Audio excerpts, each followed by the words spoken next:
kumakain, biglang dumating yung mga pulis. Dinakip nila tong kapatid ko. Pinapahuli daw ng mga magulang ni Louie. Siya daw yung pumatay kay Louie.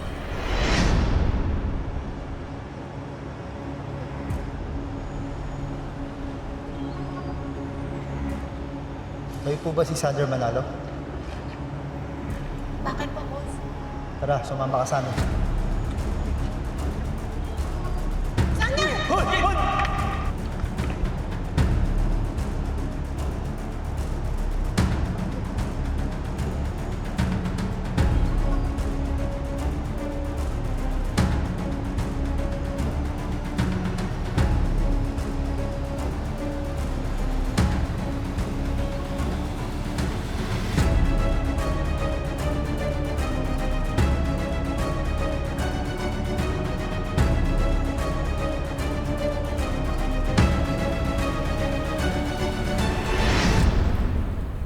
Oo nga pala, nakalive po yung PAW lawyer na naka-assign sa court nyo, kaya po ako nandito.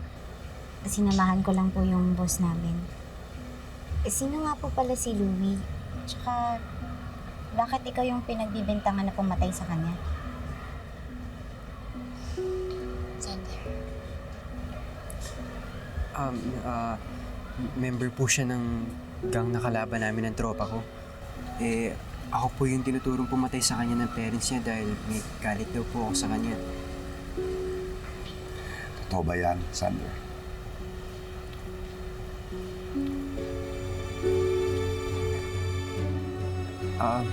Opo. Sinulat po kasi yung babaeng dinidate ko noon.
Mapapatay si Louie. Dati po kami magkaibigan nun. Nagkalayo lang po kami nung naging magkalaban yung gang sinalihan namin. Totoo po yun, attorney. Kilala ko yung batang yun nung mas bata pa nga siya eh. Paminsan kumakain sa amin yun. Sander, nag-aaral ka pa ba?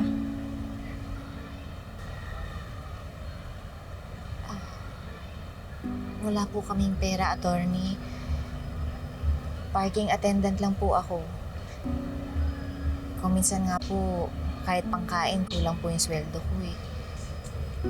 Attorney Lilet, Attorney Abalos, mabait po tong kapatid ko.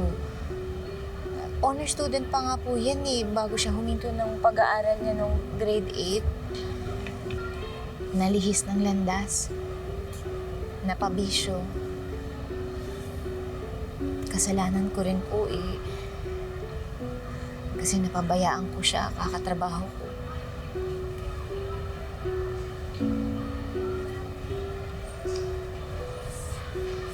Hindi ko napanindigan yung pangako ko sa mga magulang namin nung nabubuhay pa sila. Patawarin mo ko, Sander. Wala kang kasalanan, Miss Manalo. Lahat ginagawa mo para maging mabuting kapatid kay Sander. Huwag kayong makalala. Tutulong kami sa inyo. At sisiguraduhin namin maganda ang kinabukasan. Maraming salamat po.